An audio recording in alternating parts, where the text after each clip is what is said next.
Hello, my name is Margaret Adele, and today we're talking about something a little different. Normally, I'm a booktuber. I talk about books, and this is like kind of bookish adjacent. We'll get into it, but today I wanted to discuss my most cursed crochet project, namely why it's cursed and what I'm planning on doing about my whole crocheting deal. But regardless, first let's get into what it is. Aha! This thing is my book cover blanket. Now, it's not actually that difficult to make. You may notice it's literally just single crochet, and if you've just been here for the books and you don't know about crochet, that's literally the easiest stitch. It's the first one you'll learn. So there's no reason that it's hard to make. Admittedly, it is a little bit annoying because since we're switching every row, I got a lot to weave in all the time. But this is my book cover blanket. It's my answer to the viral granny square book cover blanket that's been going around, where every time I finish a book, I add 2 rows onto this based on the cover of that book. Now, the most notable one that the average person is going to be able to recognize is actually the first one. You see these 2 colors here, those 2. It's kind of hard to see in this light, but these are the colors from The Undermining of Heart and Mercy. Slight correction. Undertaking of Heart and Mercy. Undermining is the sequel. This is what happens when your books are all named very similarly, which is probably the most commonly known book in this blanket. I don't read a lot of popular traditional books, but regardless, I decided to do it this style instead of the standard granny square because, okay, like there's no way to say this without bragging. I read a lot. Objectively, I read a lot. I'm already at like 27 books for the year, and we're at, February 20th? So, like, that's not me bragging, that's just, okay, maybe it's a little bit bragging, but it's the truth. So I went with this style rather than the squares, mostly because I didn't want to have to make a square for every book, because I already have a big project where I had to sew a bunch of squares together, and I love it. I love my Eccentric Wizard housecoat. I don't want to have to sew a bunch of squares together again. But this is also for how cute it is, and I love all the crazy colors, and I can look back and remember like what books what for some of these. Others of these are a little bit harder to remember, but regardless, despite how much I'm loving this is my most cursed project currently. But to explain why it's cursed, we have to talk about what it's preventing me from doing, aka my big stash down. Like many a fiber artist, I have a gigantic yarn collection. It's too big for how small my house is. But in my defense, it's not entirely my fault. At least it's not entirely me just buying a lot of random stuff. In fact, very, very few of these are actually purchased new. I am a thrift store girly, and if you have ever tried to buy yarn from the thrift store, you may notice that your particular thrift store loves to package a bunch of skeins together for one price. So, for a very long time, I was working on crocheting a long brown cloak for Renaissance fairs, and yes, I have actually worn it to Renaissance fairs, gotten a lot of compliments. I love it. But regardless, it took me a lot of time to source all of that brown yarn. I would go to thrift stores, I would look for the brown yarn, awesome, find it, but I also have to buy the 3 other skeins that are packaged with it. But, okay, it's only like $4 or $5 I'll put together, and I'll have even more yarn for possible future projects. But when you're buying enough brown yarn to make up an entire Renaissance fair cloak, you end up buying a lot of extra skeins. And then on top of that, I got 2 entire stashes gifted to me in a very short period of time. For one Christmas, my sister-in-law, who is the standard ADHD, gets really too into a hobby and then abandons it all type ADHD, gifted me her entire yarn stash when she decided she was done with crocheting, which was a lot, and I've already used up most of it in the Eccentric Wizard housecoat.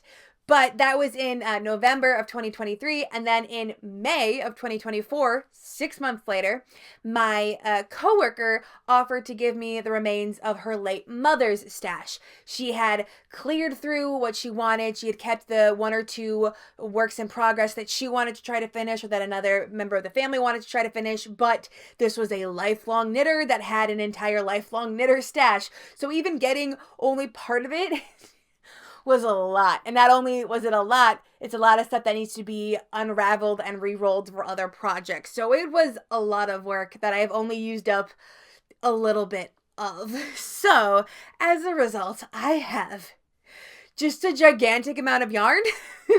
And most of it I don't have ready plans for. I have vague ideas, and I have really created a patchwork style for myself because I know that I don't have a lot of the same color of yarn to use up. But all of this means I got a lot. Now, it's not just the yarn. We've actually been having a reckoning with just how much stuff we have for a while.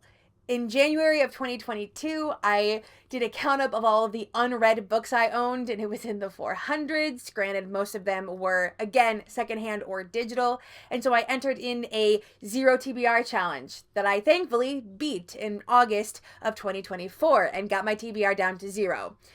If you're not a bookish person and you're here for the crochet, that means that for one glorious night, not even a night, it was like 2 hours, I had read every single book that I owned.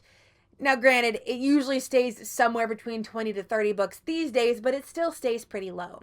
On top of that, I became a full Brigidine pagan in 2024, and Brigid is a goddess that focuses on the home as a sacred place. And so I spent a lot of time in 2024 trying to make my home that sacred place because I had realized I felt kind of suffocated in my own house because we just had so much stuff that we don't use. We had giant areas of rooms that were taken up with just holding stuff that never got used. And it was very frustrating. And so slowly throughout the course of 2024, I started to work through things. Especially over summer break. Shout out working in education. But I mean, I went through Tupperware drawers and junk drawers and utility closets and the office closet, and we ordered a dumpster and went through the garage, and we are slowly working our way through and clearing stuff out and not spending. We are actually trying to save up for a new car here soon because our last one gave up the ghost, and we were honestly shocked by how much we were able to save without feeling that much of a lack, which just goes to show how much random spending we were doing and how little it was actually adding to our lives. So it's been a slow process, but even now I'm still working through other things because I am a Brigidine pagan, and that involves a lot of candle burning. I've been working through keeping my candle stash very low and only having 2 or 3 on the sidelines ready to go, and making sure that when they are low that I can get them cleaned out and recycled.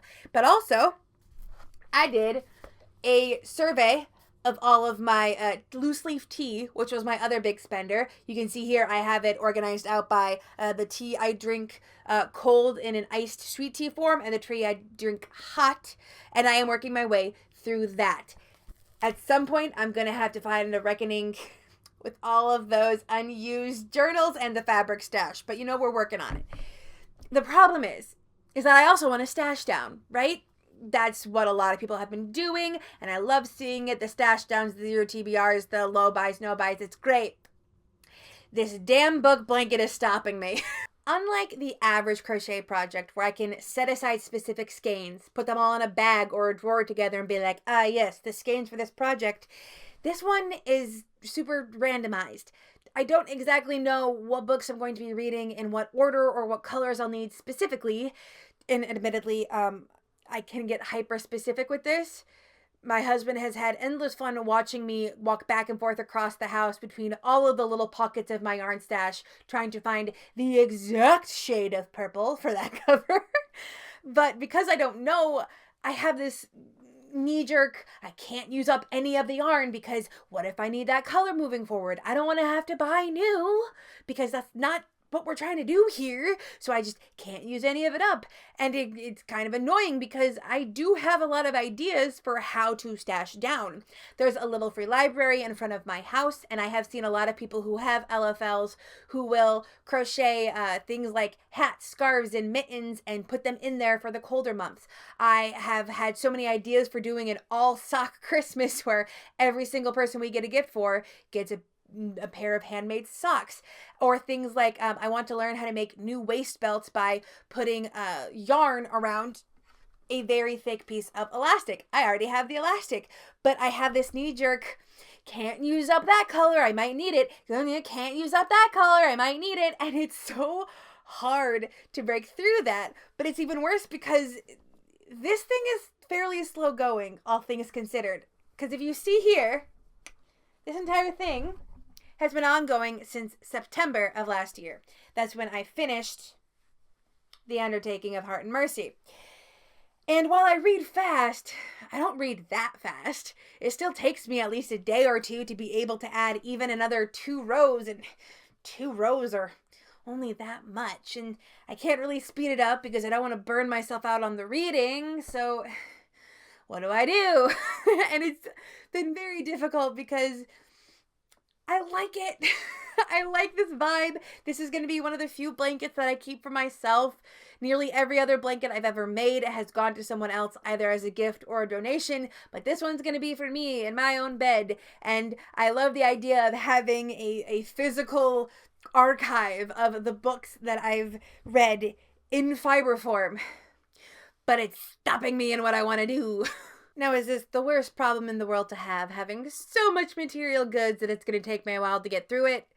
No, obviously not. I'm still enjoying it, and I do still have a couple projects that I have had stuff set aside for, but it's just kind of annoying to have so much of my stash feel like it's off limits to me, even though it's not.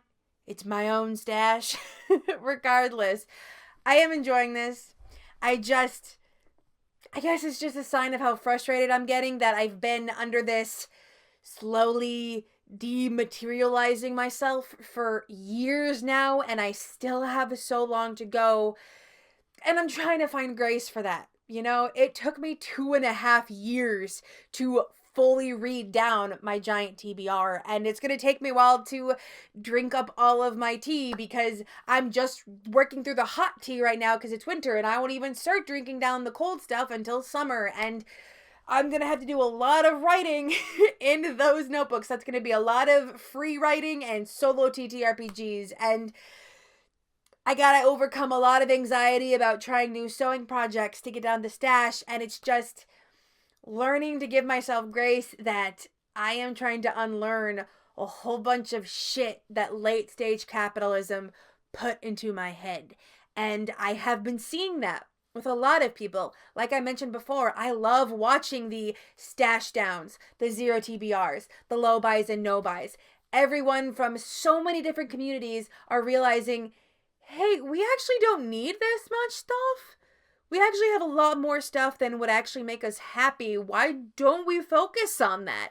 And I love this concept, especially now when things are only going to get worse. Being able to find gratitude in what we already have is going to be a huge leg up in the everything. It's just frustrating when it can't go as fast as I would wish. But at the very least, I'm going to have a lot of fun crocheting. Not the least of which because your girl finally taught herself how to crochet by touch, which means I can crochet and read at the same time. It's miraculous. But that's enough rambling from me. Are you working on tackling any giant amount of stuff in your home? Would you want to do a zero TBR, a stash down, a low buy, no buy? Are you also a loose leaf tea girly? Rise up. I have so many opinions on tea, and I need an amenable ear to share them with. But with nothing else to say, I hope you have a wonderful day and a marvelous tomorrow.